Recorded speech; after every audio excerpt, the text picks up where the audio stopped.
Hello, everybody.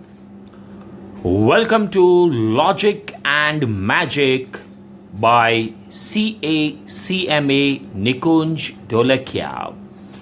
Guys, today I'm going to take up under standard costing fixed overheads variance part 2. Yes, the part 1 was uploaded earlier. This is part 2, which includes calendar variance also. So part 1 और part 2 में फर्क इतना ही है कि part 2 has calendar variance also. Correct? Okay. So let's begin. बहुत simple है. Believe me, at the end of the session, at the end of the video, you will be crystal clear about fixed overheads. I will be explaining in a very logical, conceptual manner, very simple manner. सबको समझ में आएगा. मेरा teaching ऐसा है कि the cleverest and the dumbest both will be able to understand. जो dumb से डम्ब है, पढ़ने में अच्छा नहीं है, वो भी समझ सकेगा. एकदम simple and easy way I'm going to explain you, and you will fall in love with this. Believe me, you will fall in love with fixed overheads variance. You will fall in love with my teaching. Let's start. दोस्तों, fixed overheads में क्या problem होता है पहले हम वो समझते हैं. मैं आपको एक स्टोरी बोलता हूं. मेरा एक फ्रेंड है जॉन. उसने डिसाइड किया कि वो एक प्रोडक्ट बनाएगा ABC. ठीक है, मेरा फ्रेंड है जॉन, वो प्रोडक्ट बनाने वाला है ABC. अभी उसको टोटल कॉस्ट जानना है कि ABC बनाने के लिए कितना खर्चा होगा एक यूनिट का. तो बहुत सिंपल है.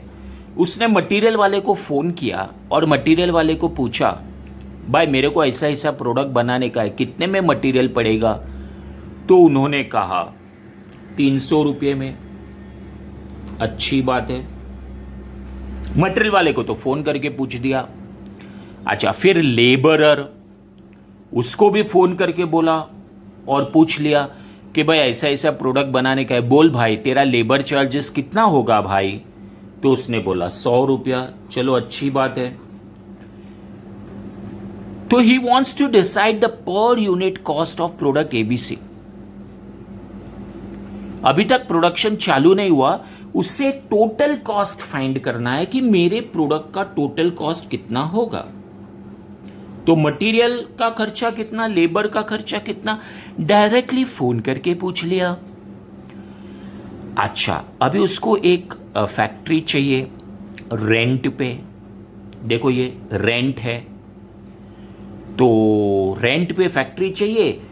तो वो लैंडलॉर्ड के पास गया और लैंडलॉर्ड को बोला कि अभी नवंबर महीना आने वाला है, नवंबर महीना, तो मेरे को एक महीने के लिए आप, नवंबर मंथ के लिए मेरे को आप अपना फैक्ट्री रेंट पे दे दो, कितना चार्ज करोगे. तो उसने बोला 20,000 रुपीज होगा मंथली. 20,000 रुपीज होगा मंथली. नवंबर में 30 डेज है, तो 30 डेज आप यूज करो, मेरे को आप 20,000 रुपीज रेंट दे देना. नाउ ये तो फ्लैट फिक्स्ड चार्ज है 20,000. तो पर यूनिट कैसे चार्ज करूं भाई, पर यूनिट कैसे चार्ज करूं मैं. That is the problem. 20,000 लगा दूं क्या सर, पर यूनिट कॉस्ट चाहिए. 20,000 तो पूरे महीने का है. हाँ, तो पर यूनिट कैसे लगाओ भाई. अच्छा सुनो, लैंडलॉर्ड साहब ने बोला कि वो 20,000 रुपीज मंथ का लेंगे. फिर ये जो जॉन है जिसको ये प्रोडक्ट बनाने का है, उसने सोचा कि नवंबर महीने में, जिस महीने के लिए वो भाड़े पे लेने वाला है, नवंबर महीने में वो 100 यूनिट्स बनाने वाला है और उसका ऐसा मानना है कि 100 यूनिट्स उसका सेल होने वाला है. 100 यूनिट्स वो नवंबर मंथ में सेल करेगा, ऐसा उसका मानना है. दिस इज एन एस्टीमेट, हाँ, ये वाला एस्टीमेट है। ठीक है, तो 20,000 रुपया लैंडलॉर्ड को देना है, वो 100 यूनिट्स बनाएगा, 100 यूनिट्स बेचेगा, तो उस हिसाब से पर यूनिट अगर हम देखेंगे 20,000 डिवाइड बाय 100, तो 200 रुपया पर यूनिट उसने सोचा मैं कस्टमर से चार्ज करूंगा। इट मीन्स नवंबर में जैसे ही कोई कस्टमर आएगा, नवंबर में जैसे ही कोई कस्टमर आएगा, वो 300 मटेरियल का, लेबर का 100 और 200 रुपया एक यूनिट का रेंट के नाम पे, 200 रुपया एक यूनिट का फिक्स्ड ओवरहेड्स के नाम पे वो वसूल करेगा।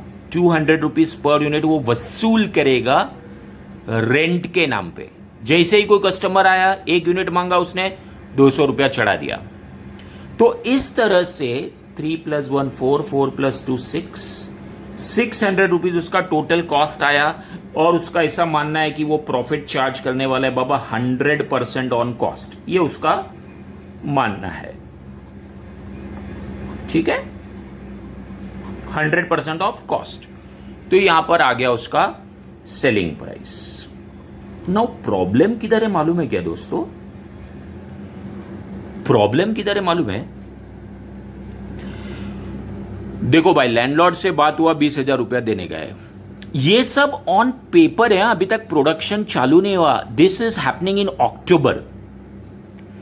अक्टूबर के 20-25 तारीख को ये सब वो कैलकुलेशन कर रहा है। वो लैंडलॉर्ड को मिल के आया, लैंडलॉर्ड ने बोला हाँ आप नवंबर में मेरा फैक्ट्री ले लो, मेरे को 20,000 रुपया देना नवंबर महीने का। और उसने सोचा कि नवंबर महीने में वो 100 यूनिट तो यार आराम से बना के बेचेगा। तो 20,000 इज द बजटेड रेंट जो उसको भरना होगा नवंबर में, and this is the budgeted production, estimated rent, estimated production. तो ऐसा करके 200 रुपया तो उसने डिसाइड कर लिया। जैसे ही कोई कस्टमर आएगा, रेंट के नाम पे वो 200 रुपया वसूल करेगा, रेंट के नाम पे 200 रुपया वसूल करेगा। और उसका मानना है कि जैसे ही ऑर्डर आया, रेंट के नाम पे 200 रुपया चढ़ाओ, रेंट के नाम पे 200 रुपया चढ़ाओ, और 100 यूनिट्स का ऑर्डर आ जाएगा। ऐसा उसका मानना है कि 200 रुपीज पर यूनिट वो रेंट के नाम पे लेगा, 100 यूनिट्स का उसको ऑर्डर मिलेगा, और 20,000 रुपीज रेंट के नाम पे वो वसूल करेगा, लोगों से वसूल करेगा 20,000 रुपीज, और वो दे देगा फिर लैंडलॉर्ड को। तो दिस इज द वसूली रेट ऑफ रेंट। मटेरियल का तो क्या है कि जैसे जैसे ऑर्डर आएगा कस्टमर से, जैसे जैसे ऑर्डर आएगा वो मटेरियल खरीदते जाएगा। ऑर्डर आएगा तो ही वो मटेरियल खरीदेगा, ऑर्डर आएगा तो ही वो लेबरर को बुलाएगा। इसमें तो उसको कोई टेंशन नहीं है, सारा टेंशन इधर है। अगर 100 यूनिट्स का ऑर्डर नहीं आया तो देखो, मटेरियल और लेबर में कैसा है, जैसे कस्टमर का ऑर्डर आएगा वो मटेरियल खरीदेगा, वो लेबरर को बुलाएगा। तो ये दोनों का वेस्ट होने का चांसेस नहीं है। इसमें वेस्ट होने का चांसेस है क्योंकि 20,000 रुपीज फ्लैट देने का है। चाहे कस्टमर आए चाहे कस्टमर नहीं आए, 20,000 रुपीज फ्लैट देने का है।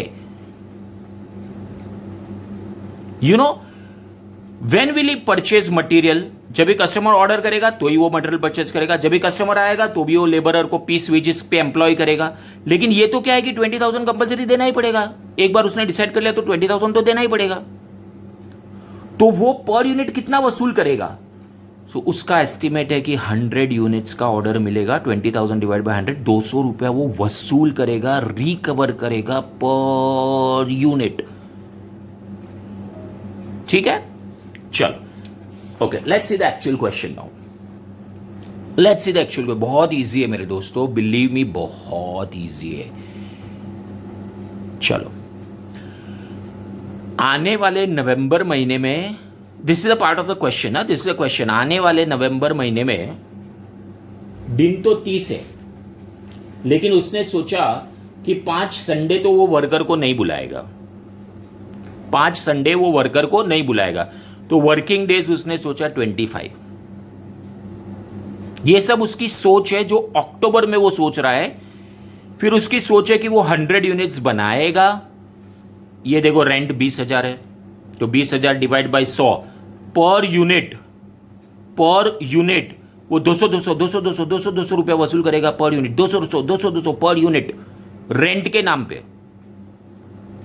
अच्छा तो सुनिए, नवंबर महीने में उसने सोचा कि आने वाले नवंबर मंथ में वो 25 दिन काम करेगा, 5 दिन संडे हॉलीडे देगा वर्कर्स को, 100 यूनिट्स बनाएगा, 200 आवर्स का वो काम करवाएगा। हो सकता है 8 आवर्स का शिफ्ट रखेगा वर्कर्स का, तो 25 इंटू 8 200 आवर्स जो भी, और 20,000 रुपीज रेंट। ये उसने अक्टूबर में सोचा है आने वाले नवंबर महीने के लिए। अभी नवंबर 1 आया, पहला कस्टमर आया, नवंबर 1 पहला कस्टमर आया, कोटेशन मांग रहा है। नवंबर 1 सुबह 10 बजे पहला कोटेशन आया, अरे पहला कस्टमर आया, वो कोटेशन मांग रहा है, तो 300 मटेरियल से बात हुआ है, 100 लेबर का, 200 रुपया रेंट के नाम पे वो वसूल करेगा, 600 उसका प्रॉफिट, 1200। तो जैसे ही कोई कस्टमर आएगा पर यूनिट 200 रुपया रेंट के रिकवर करते जाएगा, रेंट का 200 रुपया रिकवर करते जाएगा, ऐसा उसने सोचा था। नाउ नवंबर महीना खत्म हुआ, नवंबर महीना खत्म हुआ। एक्चुअल स्टोरी क्या है, 27 डेज उसने वर्कर को बुलाया। अच्छा है, उसने तो सोचा था 25 डेज, लेकिन 27 डेज बुलाया। एक बात बोलूं, ये डेज को अभी आप इग्नोर कीजिए for the time being, days को आप इग्नोर कीजिए। नवंबर महीना खत्म हुआ, 90 यूनिट्स उसने बनाए। ओ 90 यूनिट्स ही बनाया उसने, तो 100 यूनिट पे 200 रुपया वसूल किया था, 100 यूनिट पे 200 100 यूनिट पे 200 ऐसा करके 20,000 वो वसूल करने वाला था। पहला ऑर्डर आया 90 का, और 1 यूनिट का तो 200 वसूल करता है। एनीवेज 200 आवर्स उसने सोचा था, काम किया खाली 190 आवर्स, 20,000 का रेंट तक 23,000 पे करना पड़ा। सर लेकिन वो पूछने गया था ना कि आने वाले नवंबर में कितना लेगा, तभी तो लैंडलॉर्ड ने 20 बोला। हाँ फिर इन्फ्लेशन हो गया, तो बीच में जब भी काम चल रहा था तो लैंडलॉर्ड ने बोला भाई अभी 23,000 देना पड़ेगा नवंबर का। 15-20 नवंबर को लैंडलॉर्ड बोलता है भाई 20 का बात हुआ था लेकिन आपको 23 देना पड़ेगा अभी, नहीं तो छोड़ के चले जाओ। अभी बीच में से कैसे छोड़ के चले जाएंगे यार, कस्टमर को ये एक फैक्ट्री का एड्रेस दिया है। होता है ऐसा कभी कभी, बात हुआ था 20 का लेकिन अभी वो बोलता है 23, नहीं तो छोड़ के चले जाओ। एनीवेज ये सब सोचा था, ये सब हो गया। हमको मालूम है यार, अक्सर हम जो सोचते हैं वो होता तो नहीं है यार, काश ऐसा होता तो मैं तो बहुत कुछ सोचता। Anyways guys, so forget about the days for the time being, this is the story. उसने सोचा था 100 यूनिट्स का ऑर्डर मिलेगा, 100 यूनिट्स बनाएगा, 100 यूनिट्स बेचेगा, खाली 90 ऑर्डर आया, 200 काम करेगा, 200 hours 190 hours, fixed overheads 20,000 23, calculate various fixed overheads variances. All right, okay, now this is the question. Answer में क्या करें मेरे दोस्तों, यहां से आपका आंसर शुरू होता है। चलो हम शुरू करते हैं, लेते हुए CA institute, CMA institute, CS institute का नाम, हेप इंस्टीट्यूट, मुझे पास कर देना। वर्किंग नोट 1, सबसे पहले हम लोग वर्किंग नोट 1 करेंगे। रिकवरी रेट पर यूनिट, एक यूनिट का आप कितना रिकवर करोगे कस्टमर से in the name of rent. यहां पे मैं फिक्स्ड ओवरहेड्स वैरिएंस कर रहा हूं, तो रेंट के नाम पे आप कितना रिकवर करोगे। वसूली रेट वसूली रेट पर यूनिट, वसूली फ्रॉम कस्टमर्स पर यूनिट। एकदम सिंपल सा बात बोलूं, 20,000 का खर्चा होने का आपने सोचा था। जब भी आप कोई भी रेट निकाल रहे हो ना, तो बजटेड डेटा ही लेने का होता है, एक्चुअल नहीं लेने का होता है। Rate is always budgeted. 20,000 रुपया सोचा था कि आने वाले नवंबर में 20,000 का खर्चा होगा और वो 100 यूनिट बनाएगा, तो उस हिसाब से वसूली सोचा था 200 रुपया 1 यूनिट। जैसे ही कोई कस्टमर आएगा 200 रुपया चढ़ाओ रेंट के नाम पे, 200 रुपया चढ़ाओ रेंट के नाम पे, 200 रुपया चढ़ाओ रेंट के नाम पे। दिस इज द वसूली रेट पर यूनिट। मेरे दोस्तों, आंसर में सबसे पहले रिकवरी रेट पर यूनिट ढूंढो। 200 के रेट से आप रिकवर करोगे। ये रेट था। अभी वाकई में आपने कितना रिकवर किया? Total amount recovered from the customer, ये तो पर यूनिट रिकवरी था। टोटल आपने कितना रिकवर किया from customers in the name of fixed overheads, जिसको मैं बोलता हूं अमाउंट वसूलोफाइड। हाँ, तो रिकवरी रेट 200 रुपया है और एक्चुअल ऑर्डर आए 90, actual units produce 90, so it is 90 units के ऑर्डर आए। 200 रुपया आपने रिकवर करने का चालू किया था रेंट के नाम पे। तो मेरे दोस्तों 18,000 रुपीज इज टोटल अमाउंट वसूलोफाइड। माय फ्रेंड्स, आराम से धीरे धीरे करना है हमको, लॉजिक समझना है, कॉन्सेप्ट समझना है आराम से। आंसर शीट में सबसे पहले working note 1, recovery rate per unit. Rate calculate करने का है ना, तो दोनों डेटा बजटेड ही होता है। क्या भाई, रेट कभी भी कैलकुलेट करने का रहता है ना, दोनों बजटेड ही लेने का। अच्छा, कितना टोटल वसूल किया? 200 रुपया, 200 रुपया, 200 रुपया रेंट के नाम पे, 200 रुपया रेंट के नाम पे, 200 रुपया रेंट के नाम पे, 200 रुपया। एक्चुअल यूनिट्स का ऑर्डर आया 90, तो 200 रुपया उसने चढ़ा दिया था। वो 90 यूनिट्स पे 200 रुपया पर यूनिट चढ़ा दिया था। 18,000 rupees is called as recovered overheads. उसने तो 20,000 सोचा, 20,000 की बात हुई थी, रिकवर हुआ खाली 18। अबे 20,000 छोड़, खर्चा तो और बढ़ गया। एनीवेज वो छोड़, 23 हो गया, वो छोड़। वर्किंग नोट 1, पर यूनिट वसूली रेट एंड टोटल वसूली। टोटल वसूली कैसे कैलकुलेट करने का? Actual units produced, actual units produced. चलो, तो 18,000 is a recovered amount. 2 working note के बाद अभी हमारा मेन आंसर शुरू होता है। Fixed overheads cost variance. कितना सिंपल है। कॉस्ट वैरिएंस कैसे कैलकुलेट करते? टोटल अमाउंट वसूलोफाइड फ्रॉम कस्टमर। हाँ, 18,000 200 90 यूनिट्स का, 200 90 यूनिट्स का 18,000 वसूली किया है। अमाउंट एक्चुअली पेड, अबे यार एक्चुअली तो बात ही जाने दे यार, 20,000 सोचा था लेकिन एक्चुअली पेड तो 23 है। सो कॉस्ट वैरिएंस कैसे कैलकुलेट करते? लॉजिकली, कितना वसूल किया और कितना पे किया। देखो ना कितना मस्त लिखा है। कस्टमर से कितना मिला, लेस लैंडलॉर्ड को कितना दिया, मिला मिला, दिया दिया, आया आया, गया गया, आया कस्टमर से गया लैंडलॉर्ड को, आया कस्टमर से गया लैंडलॉर्ड को। कितना आया था कस्टमर से? सर 90 यूनिट्स का 200 रुपया वसूल किया था, 18,000 आया था। गया कितना? 23,000। नहीं सर 20,000, नहीं। देखो, actual rent paid, actual rent paid 23 है। So cost variance, मिला, दिया, आया, गया, रिकवर्ड 18, लेकिन एक्चुअल में गया 23। हाँ बॉस, जेब से 23 गया। फिर वो मालूम है ना, वो नवंबर महीने में पहले तो उसने ऐसा बोला था 20 लेगा, लेकिन एक्चुअली फिर 23 दिया। वो बीच में उसने ऐसा बोला कि नहीं। सो 5,000 रुपीज नेगेटिव आंसर आया, 5,000 रुपीज ज़्यादा, 5,000 एडवर्स। सो कॉस्ट वैरिएंस हो गया। बहुत सिंपल है। मिला लोगों से, कस्टमर से, लैंडलॉर्ड को दिया।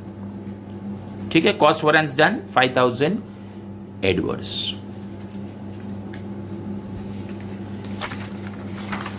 एक्सपेंस वैरिएंस अभी कौन सा है? Expense variance. ये तो बहुत सिंपल है। कितना खर्चा सोचा था 20,000 ना।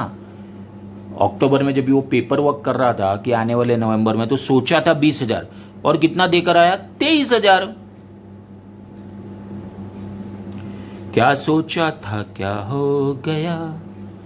बजटेड ओवरहेड्स, बजटेड दिखाओ आपको। देखो ये रहा बजटेड, देखो ये रहा बजटेड, देखो ये रहा एक्चुअल।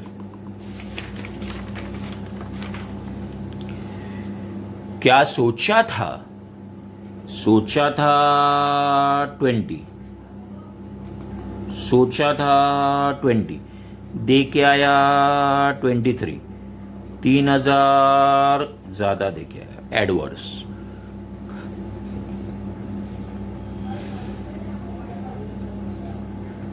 एक नोट दिया है,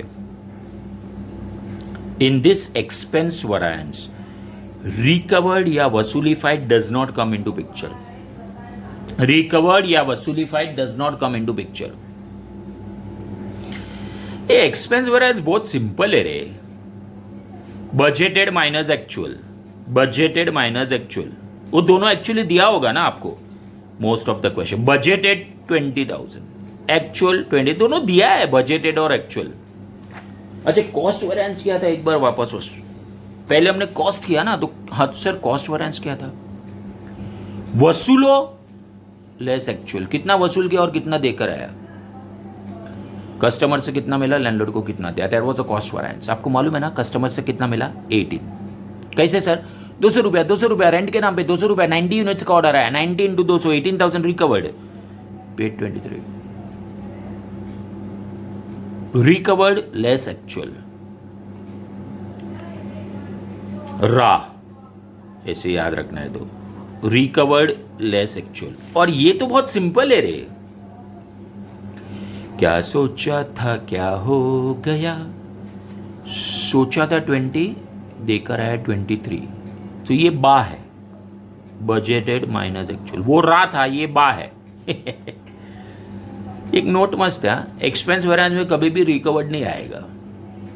चलो 2 हो गया, कॉस्ट हो गया, एक्सपेंस हो गया। चलो वेरी गुड सर, ये तो मजा आ रहा है। अरे भाई आएगा ही ना मजा, क्यों नहीं आएगा सर? अभी वॉल्यूम वेरिएंस, वॉल्यूम, आ हा कितना सुंदर लिखा है, वॉल्यूम मीन्स यूनिट्स। कितना वॉल्यूम बनाया भाई, मतलब कितना यूनिट्स प्रोड्यूस किया भाई, कितना यूनिट्स बनाने का सोचा था लेस कितना यूनिट्स बनाया।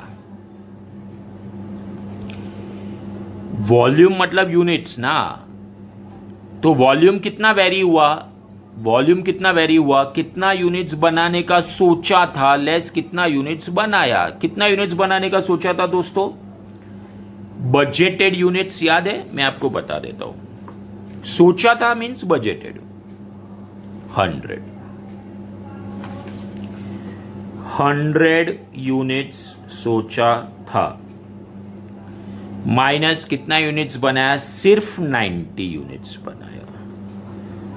तो दोस्तों 10 यूनिट्स का प्रॉब्लम हो गया ना राजा। हम लोग ने क्या सोचा था, पर यूनिट 200 रुपया 200 रुपया 200 रुपया रेंट के नाम पे वसूल करेंगे। हमने सोचा था 200 रुपया पर यूनिट के नाम पे वसूल करेंगे, और 100 यूनिट अगर बनाया तो 100 इंटू 200 20,000 रुपया हो जाएगा, ऐसा हमने सोचा था अक्टूबर में। लेकिन अभी 10 यूनिट्स बनाया ही नहीं, तो वसूल कैसे होगा? तो 10 यूनिट्स पे वो जो 200 रुपया अपना गया, विच कम्स टू 2,000 रुपीज, ये अपन ने वॉल्यूम कम बनाया ना, इसलिए 2,000 का खर्चा हुआ। एडवर्स वेरिएंस फॉर्मूला, वॉल्यूम का फॉर्मूला, कितना यूनिट्स बनाने का सोचा था लेस कितना यूनिट्स बनाया इनटू वसूली रेट, इनटू वसूली रेट। थोड़ा पॉश लैंग्वेज में बोलेगा तो budgeted units minus actual units into recovery rate per unit. आहा कितना सुंदर लिखा है, volume is units, so volume variance is difference in units. Volume में यूनिट्स आता है, वॉल्यूम में यूनिट्स आता है। कितना सिंपल है यार, देखो यूनिट्स यूनिट्स 100 90 100 माइनस 90 10 यूनिट्स का वसूली नहीं हो पाया। 190 10 यूनिट्स का वसूली नहीं हो पाया। दोस्तों बनाना था 100, बनाया 90, 10 यूनिट्स का लोचा हुआ, लेकिन मेरे को आंसर यूनिट्स में नहीं चाहिए, रुपीज में चाहिए। 10 यूनिट्स इज इक्वल टू 200 रुपया गया ना पर यूनिट अपना वसूली वाला। वॉल्यूम वैरिएंस कितना सिंपल है सर। वसूली रेट पर यूनिट के बदले सर आप ऐसे भी लिख सकते हो ना, वर्किंग नोट 1। हाँ लिख सकते हैं, multiply by working note 1। Sir क्यों? अरे क्यों, वर्किंग नोट 1 यही तो है वसूली रेट पर यूनिट। तो अभी तक हम लोग ने क्या किया मेरे दोस्तों, अभी तक हम लोग ने क्या किया, 2 वर्किंग नोट बनाए थे, कॉस्ट वैरिएंस किया, एक्सपेंस वैरिएंस किया, वॉल्यूम वैरिएंस किया। वॉल्यूम वैरिएंस तो कितना इजी निकला, difference in units into working note 1। क्या कितना इजी है वॉल्यूम वैरिएंस। चलो आगे बढ़ते हैं मेरे यारों, मेरे दोस्तों, आगे बढ़ते हैं। हाँ थोड़ा वीडियो लंबा हो जाएगा, लेकिन यार थोड़ा क्लैरिटी आपको अच्छा मिलेगा ना, और मैं रिपीट भी बार बार करता हूं, ठीक है। अभी एफिशिएंसी वैरिएंस, जैसे वॉल्यूम मतलब यूनिट्स, वैसे एफिशिएंसी का मतलब क्या? Efficiency, how efficient the worker is. Efficiency में how efficient the worker is, what is his speed, क्या स्पीड से वो काम करता है, what is his speed of making units. Efficiency is related to speed, one of the factor is speed. यार बहुत slow काम करता है, मतलब वो एफिशिएंट नहीं है। यार बहुत फास्ट मस्त काम करता है, फास्ट काम करता है, मतलब वो एफिशिएंट है, हम ऐसा बोल सकते हैं। So, efficiency is related to speed, one of the factor. Speed. First of all, let us find out speed per unit in hours. 1 घंटे में वो कितना यूनिट बनाएगा? बजटेड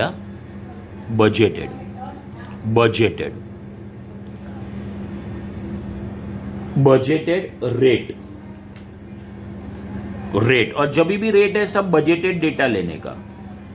1 यूनिट को कितना घंटा लगना चाहिए था, बजटेड, मतलब क्या सोचा था उसने, 1 यूनिट को कितना घंटा लगना चाहिए था, तो 1 मिनट। हाँ बजटेड आवर्स कितना था, इधर देखो, बजटेड आवर्स 200, बजटेड यूनिट्स 100। उसने सोचा था कि 200 आवर्स में वो 100 यूनिट्स बना देगा, 200 आवर्स में वो 100 यूनिट्स बनाएगा। So 1 unit is equal to how much, 2 hours. 1 unit is 2 hours, so 100 units is 200 hours. तो ये रेट हुआ, रेट 1 यूनिट बनाने में उसके हिसाब से 2 आवर्स लगने चाहिए थे। 1 यूनिट इज 2 आवर्स। सर कहां से आया? 1 मिनट, ये रेट है ना, तो सिर्फ बजटेड डेटा। 100 यूनिट बनाने को 200 घंटा लगाता है, 100 यूनिट को 200 घंटा, ऐसा उसने सोचा था। तो 1 यूनिट को कितना, 2। 100 यूनिट बनाने का सोचा था 200 घंटे में, तो 1 unit hours upon units. This was the expected speed. अक्टूबर में जब भी वो पेपर वर्क कर रहा था ना, this was the expected speed, 1 unit को 2 आवर्स लगना चाहिए, ऐसा उसका अक्टूबर में मानना था। अभी एक्चुअली क्या हुआ, नवंबर में क्या हुआ? According to the budgeted speed rate of 1 unit को 2 घंटा लगना चाहिए था। Actual units produced should have taken how many hours? Actual units produced should have taken how many hours? Actual units produce उसने 90 यूनिट्स बनाया ना, तो एक यूनिट को 2 घंटा, तो 90 यूनिट्स जो उसने बनाया, कम ज़्यादा छोड़, स्पीड अगर मेजर करें हम स्पीड, तो 90 यूनिट्स बनाने के लिए 180 आवर्स लगना चाहिए था। एक्चुअल यूनिट्स के लिए कितना आवर्स लगना चाहिए था? इसका आंसर है 180।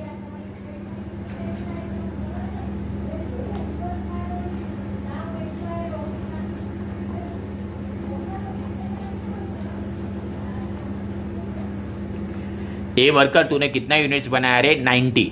तो भाई हमारे हिसाब से 2 घंटा लगना, 180 आवर्स लगना चाहिए, लेकिन तूने कितने आवर्स लगा लिए? कितने एक्चुअल आवर्स लगे? एक मिनट, कितने एक्चुअल आवर्स लगे ना, ये देखो 190 आवर्स। 180 आवर्स लगना चाहिए था, लेस 190 आवर्स। 10 आवर्स का लोचा हो गया, 10 आवर्स का लोचा हो गया। वो 10 आवर्स से स्लो था। Was the worker efficient? The answer is no, he was inefficient. Sir उसकी स्पीड हमने सोची थी एक यूनिट को 2 घंटा लगना चाहिए। उसने 90 यूनिट्स बना दिए, वेरी गुड, कॉन्ग्रेचुलेशन, 90 यूनिट्स बना दिए। लेकिन दोस्त 90 यूनिट्स बनाने के लिए कितना आवर्स लगने चाहिए थे? 180। कितने आवर्स लगा दिए? 190। तो 10 आवर्स की लॉस हो गई ना। लेकिन मुझे आंसर्स रुपीज में चाहिए। 10 आवर्स की लॉस हो गई इनटू रेट पर आवर चाहिए मुझे। सर एक हमारा वसूली रेट हमने किया था सर, वसूली रेट, लेकिन वो पर यूनिट था। आपका सोचना परफेक्ट है सर। हमने ये कुछ कैलकुलेट किया था रिकवरी रेट, हाँ दोस्त, वर्किंग नोट 1 में ही किया था, लेकिन वो तो रिकवरी रेट पर यूनिट था। ये तो मेरा आंसर आवर्स में आ रहा है, स्पीड इज इन आवर्स। तो what is the rate per hour? वसूली rate per hour. Budgeted overheads, यहां पर बजटेड ओवरहेड्स 20,000 है और बजटेड आवर्स 200 है। आप देख सकते हो बिंदास।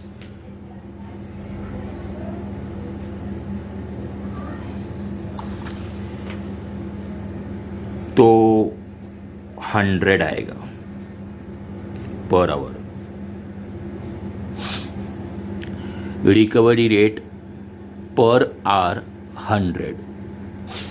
देखो रिकवरी रेट हमने पर यूनिट कैलकुलेट किया था ना दोस्तों, वर्किंग नोट 1 में। कहां चला गया वर्किंग नोट 1? चला, रुको। मैं white board teaching, of course white board teaching भी करता हूं, लेकिन लोगों को ऐसा वाला वीडियो ज्यादा पसंद है, उनको ऐसा फीलिंग आती है कि सर नोटबुक में लिख रहे हैं तो हम लोग भी ऐसा लिख के कर सकते हैं। वो एक फीलिंग आ रही है पेपर सॉल्व करने जैसी। एक मिनट, वर्किंग नोट 1 कहां चला गया मेरा? हाँ, एक मिनट। वो व्हाइट बोर्ड पे तो यार सीखते ही हम लोग, उसमें क्या है यार, क्लासरूम टीचिंग तो होता है, ये थोड़ा एक अलग है। ये देखो रिकवरी रेट पर यूनिट, तो 20,000 रुपया 100 यूनिट में से वसूल करने का था। वैसे आप वसूली रेट पर आवर भी ढूंढ सकते हो। पर आवर उसने सोचा था 200 घंटे का काम मिलेगा, फुल ऑक्यूपेंसी 200 घंटे का काम मिलेगा, तो 20,000 रुपया डिवाइड बाय 200, 100 रुपया पर आवर के हिसाब से भी वो वसूली कर सकता था। जैसे ही कोई काम आएगा, भाई तेरे काम को 5 घंटा लगने वाला है, 100 रुपए के हिसाब से इतना होगा तेरा। 20,000 का rent divide by 200 hours, per hour की भी हो सकती है रिकवरी रेट। एफिशिएंसी में अपने को रिकवरी रेट पर आर चाहिए होता है। एक मिनट। सो 10 आवर्स का लॉस हुआ, उसका मतलब 100 रुपया प्रति घंटे के हिसाब से अपने को लॉस हुआ। So 10 hours into 100 rupees per hour is equal to 1000 adverse. Efficiency में 1000 रुपीज अपने को लॉस हो गया। Adverse variance. सर कैसे? 10 घंटा काम किया और 1 घंटे का 100 रुपया हम लोग का खर्चा है। 1 घंटे का खर्चा 100 रुपया है। देखो यहाँ पे 20,000 देने का है, 200 घंटे काम करेंगे तो पर आवर का खर्चा एक्चुअली देखा जाए तो पर आवर का खर्चा 100 रुपया है, दिस डिवाइड बाय दिस। लेकिन 10 घंटा कम काम किया, 10 घंटा इसने ज़्यादा ले लिया, सॉरी 10 घंटा इसने ज़्यादा ले लिया।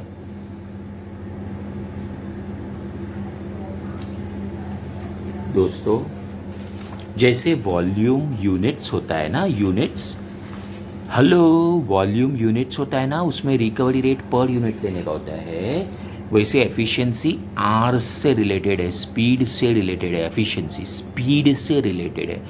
हाउ एफिशिएंट ही इज, तो उसको बुला के पूछने का, ये भाई तूने कितना यूनिट्स बनाया? अरे मैंने 90 यूनिट्स बनाया। अरे वाह, पर तेरा स्पीड क्या रहा? अरे कितना घंटा ले लिया 90 यूनिट्स में? तो बोलता है 190 आवर्स ले लिया। इधर है देखो, 190 आवर्स ले लिया। लेकिन बेटा हम लोग के हिसाब से तो तेरे को खाली 180 आवर्स लेना चाहिए था, तो तूने 190 आवर्स क्यों ले लिया? 10 आवर्स 10 आवर्स का लॉस हो गया और पर आवर का खर्चा हमारा 100 रुपया है। तूने 10 आवर्स एक्स्ट्रा ले लिया तो पर आवर का खर्चा हम बोल सकते कि 100 रुपया है, 1000 रुपया। आप रिकवरी रेट पर आवर बोलो या एक्सपेंस पर आवर बोलो, एफिशिएंसी वेरिएंस बहुत सिंपल है। देखो देखो, मैं वीडियो बना रहा हूं फटाफट सिखाने के लिए नहीं, प्रेम से सिखाने के लिए। वापस से मैं आपको दे रहा हूं efficiency variance, standard hours required for actual units. Actual units बनाने के लिए कितना लगना चाहिए था? 180 लगना चाहिए था, 190 लग गया, तो 10 आवर्स ज्यादा गए and the rate per hour is 100, so 1000 adverse. अब देखो देखो कितना सुंदर लिखा है एफिशिएंसी के बारे में। सुनो सुनो सुनो सुनो, हे वर्कर, हे वर्कर, हे वर्कर, हे वर्कर, तूने कितने यूनिट्स बनाए? तो वहां से जवाब आया 90 यूनिट्स बनाए। वाओ वाओ, ओके, तो 90 यूनिट्स बनाने के लिए सिर्फ इतना आवर्स लगना चाहिए था। 1 unit is 2 hours, so 90 units is 180 hours लगना चाहिए था। ये रहा 180 आवर्स लगना चाहिए था, तूने 190 आवर्स लगा दिया, तो 10 आवर्स ज्यादा लगा दिया इनटू रेट पर आवर। जब भी रेट होता है ना, बजटेड डेटा ही लेने का। लिख obviously rate not per unit, hours का हिसाब है तो रेट पर आवर लेने का। हमने देखा वो 100 रुपया, एक बार वापस से दिखा दूं 100 रुपया कहां से आया? इस तरह से अपना 1000 एडवर्स आया। वापस दिखा दूं 100 रुपया, this divide by this. Rate per unit चाहिए तो this divide by units, rate पर आर चाहिए तो this divide by this. Efficiency में आर्स की रेट लगती है और वॉल्यूम में यूनिट्स की रेट लगती है। कितना सुंदर, ये देखो ना कितना सुंदर कॉन्वर्जेशन है। How beautiful and how nice conversation is taking place between the John who is the owner and the worker. Isn't it nice? Okay, so efficiency is done. Now let's go to calendar variance. Calendar. Now this is something new, isn't it? It was not there in part 1, but believe me, it's very simple. It's very simple. So far, we have not taken days into account. हाँ जी, हमने days को तो consider ही नहीं किया, वो 25 और 27 ऐसा कुछ था ना। So far, पूरा सम हमने अभी तक not taken days into account. We have calculated 4 variances so far, that is cost, expense, volume and efficiency. Volume means units, efficiency means speed, that is hours. Cost, expense, volume, efficiency variance हमने किया. We have ignored number of days in above 4 variances. हाँ, अभी calendar variance में number of days आएगा. number of days will play a role in calendar variance and capacity variance, that is CC variance. Capacity और calendar में number of days आता है, बाकी तो आपको उसको इग्नोर ही कर देने का. क्या मैं आपको हिंट दे रहा हूं? आप सोचो, आप एग्जामिनेशन हॉल में बैठे हो, नंबर ऑफ डेज वाला क्वेश्चन आया, इग्नोर करो, खाली कैलेंडर और कैपेसिटी लास्ट के दो में ही वो डेज इन्वॉल्व है, बाकी भूल जाओ कि डेज दिया है. कितना सुंदर हिंट मैंने दिया है. कैलेंडर वायरेंस तो इतना सिंपल है, इतना सिंपल है कि आप बात नहीं जाने दो.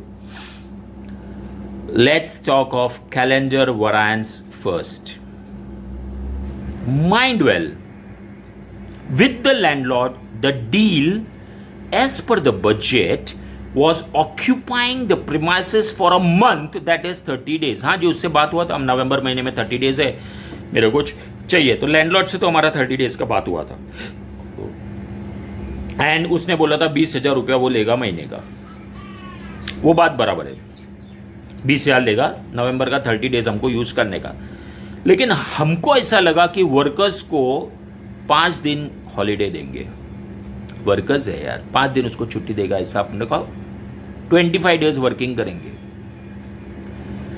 ठीक है, आई रिपीट, लैंडलॉर्ड से तो 30 डेज की बात हुई है, लैंडलॉर्ड से 30 डेज की बात हुई है, उसको 20,000 रुपीज से मतलब है उसका, चाहे आप 25 डेज चलाओ 27 डेज चलाओ. ये तो हमारा मानना था कि हम 5 दिन वो वर्कर को हॉलीडे देंगे.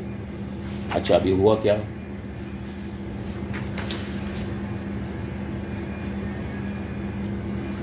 Originally we thought of working 25 days in a month. हाँ जी, हाँ जी, बिकॉज बजटेड 25 है ना, बजटेड 25 है. ये रहा. Now if we have convinced the worker to work for 2 more days, वैसे 5 संडेज आते थे, लेकिन हम लोग ने उसको बोला यार please foregoing their 2 Sundays, foregoing मतलब सेक्रीफाइस, आप अपना 2 संडे सेक्रीफाइस कर दो भाई प्लीज. तो वर्कर राजी हो गया, बोले ठीक है. पहले हमने सोचा था 5 संडे है, वो जाने दो, 25 डेज काम करेंगे, लेकिन 5 में से 2 संडे हमने कैसे भी करके उसको मना लिया. तो अभी 25 के बदले 27 डेज हम लोग को काम करने का मौका मिला, है ना. वर्कर मान गया. This is an advantage to the organisation. बच्चा सोचेगा सर कैसे एडवांटेज है, ज़्यादा काम करेंगे तो ज़्यादा पैसा भी शायद उसको देना पड़ेगा. रुको, because we don't have to pay anything extra, we don't have to pay anything extra to the landlord as our deal was for 30 days. और बंदे को भी तो हम पीस वेजेस ही दे रहे हैं, दिन के हिसाब से कहां उसको पैसा दे रहे हैं.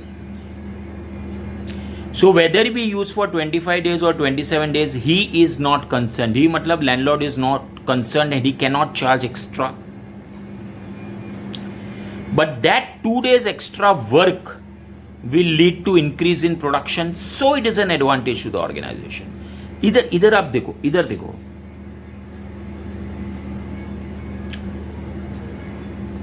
don't have to pay anything extra. तो ये एडवांटेज हुआ कि नहीं? हमने उसको कन्विंस किया वर्कर को, भाई प्लीज 2 दिन तो आना यार प्लीज.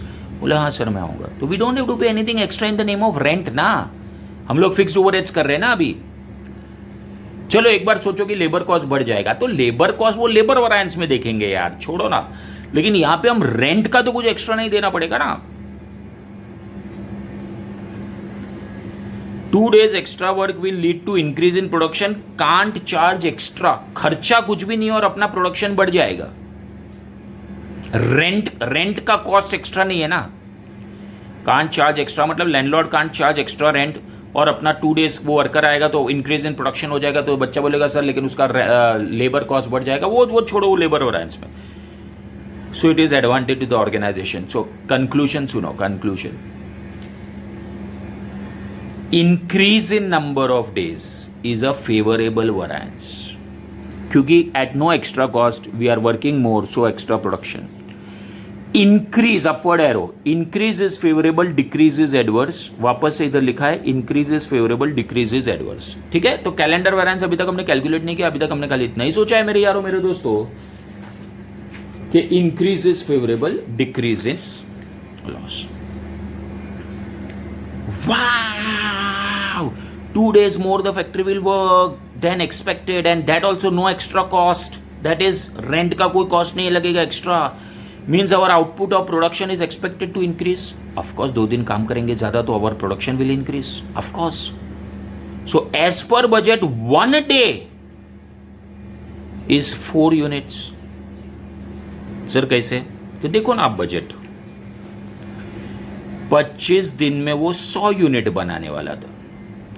25 दिन में वो 100 यूनिट बनाने वाला था.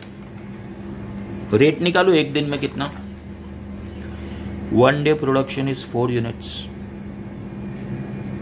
100 यूनिट 25 दिन में. इट मीन्स एक दिन में 4. ऐसा उसने सोचा था. तो दोस्तों अभी तो उसको 2 दिन ज्यादा मिला. 2 extra days will lead to 8 units of extra production. वाव.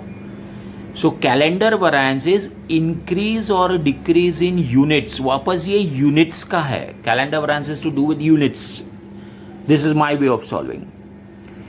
2 दिन एक्स्ट्रा मतलब कितना units extra.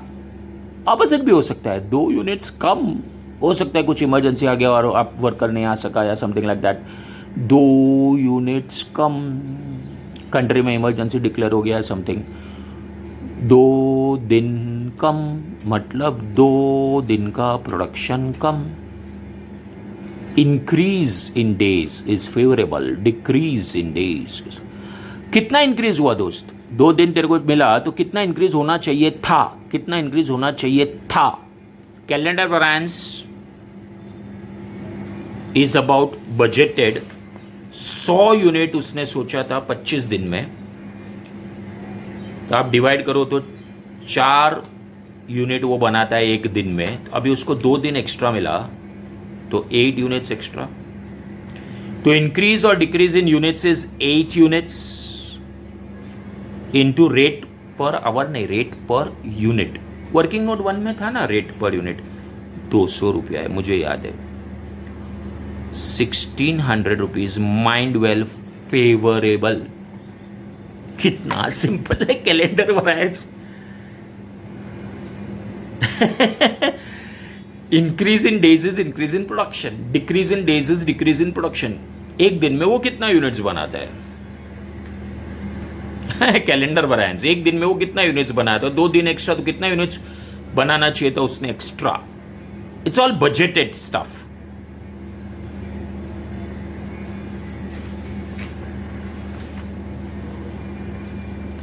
Eight units into recovery rate per unit. यहां पे आप वर्किंग नोट 1 भी लिख सकते हो. 1600 favourable. Important note. In above calendar variance only budgeted data is used for all calculations as such. हाँ मतलब budgeted rate लेने का. ये budgeted rate लेने का. 2 दिन अपने को ज़्यादा मिला. actual days minus budgeted days. वो छोड़ दे. वो actual minus budgeted is 2 days. लेकिन rate ये लेने का.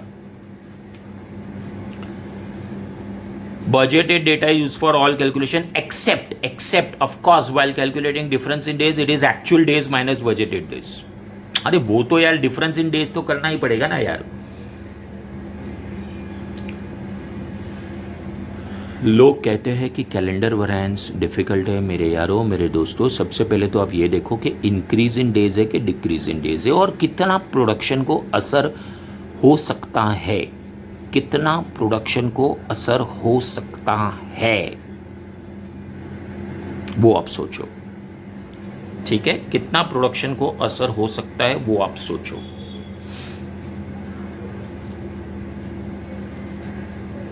Now fixed overheads capacity variance. Capacity कितने आवर्स काम कर सकेंगे ये सोचा था for actual days. I am coming to it. कितना आवर्स एक्चुअल काम किया. कैपेसिटी कितने की थी और कितना काम किया. ये देखो, ये तो सिंपल है. कितना घंटा काम किया एक्चुअल में. ये तो ये साइड वाला तो कितना सिंपल है. एक्चुअल में कितना घंटा काम किया. 190.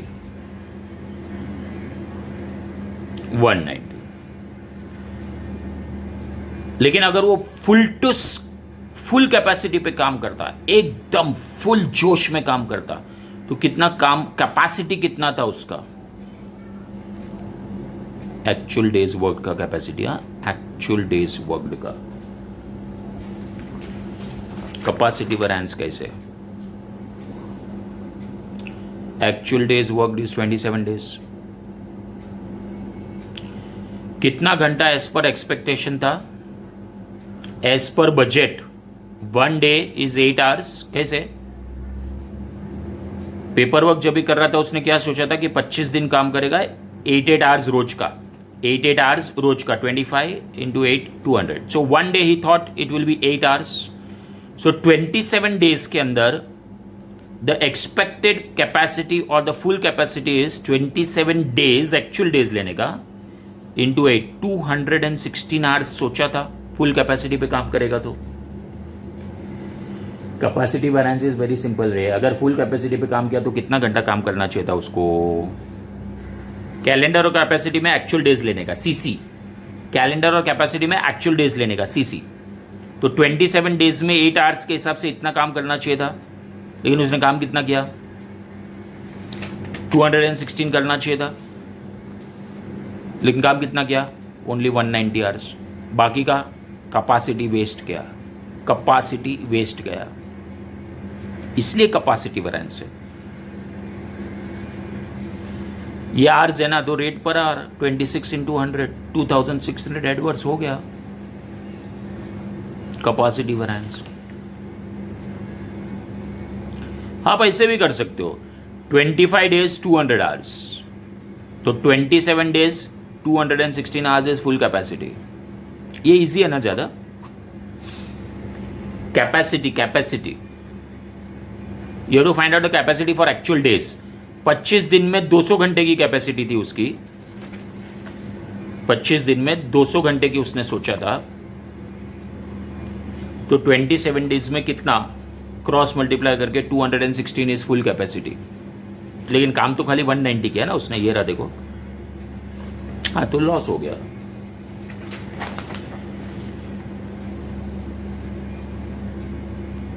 Actual hours 190, revise budgeted hours for actual days 216 into rate per our. आप लोग क्रॉस चेक कर सकते हो, हमारे जो आंसर्स आए ना उसका 2 क्रॉस चेक होता है, जो वॉल्यूम वैरिएंस है that should be equal to efficiency plus calendar plus capacity आ रहा है, और दूसरा भी एक चेक है कॉस्ट वैरिएंस जो है ना अपना, that should be equal to expense variance plus volume variance. Check करें क्या, हाँ सर करो ना। कॉस्ट वैरिएंस कितना था भाई, ये देखो ऊपर लिखा है कॉस्ट 5000 एडवर्स, एक्सपेंस वैरिएंस कितना था भाई, अपना एक्सपेंस वैरिएंस था, आपको दिखा देता हूं मैं, एक्सपेंस लिखा है ना 3000 एडवर्स, और अपना वॉल्यूम वैरिएंस ये रहा। देखना है तो आप देख सकते हो। दोस्तों एक बात बोलूं, शॉर्टकट मेथड का वीडियो मैं बनाने वाला हूं। ये जो मैंने अभी आपको समझाया वो पूरा लॉजिक था, लेकिन मैं विदाउट लॉजिक फटाफट आंसर कैसे लाने का, 10 मिनट के अंदर 15 मिनट 10 से 15 मिनट में कैसे आंसर लाने का, उसका भी मैं वीडियो अपलोड करने वाला हूँ। Don't miss on that, believe me. ये सब तो ठीक है, ये सब लॉजिक है, लेकिन एग्जाम में कैसा होता है कि कभी कभी टाइम शॉर्टेज के कारण आपको फटाफट करना पड़ता है। तो वो शॉर्टकट वाला video, trick, shortcut trick, simplest shortcut trick to get all the answers, believe me 10-12 minute में आंसर खटाक से आ जाएगा, इतना सिंपल मैंने बनाया है। ये देखो, ये 2000 एडवर्स, देखो वॉल्यूम 2000 एडवर्स, ठीक है। So guys, that's all in this video. Do not forget to like, share, please share it with your guys, share it with your friends, and subscribe करना. I am going to come out with tremendous videos, all super duper hit videos. Logic भी होगा और magic भी होगा उसमें. So do not forget to subscribe and share. That's all in this video. See you in the next session.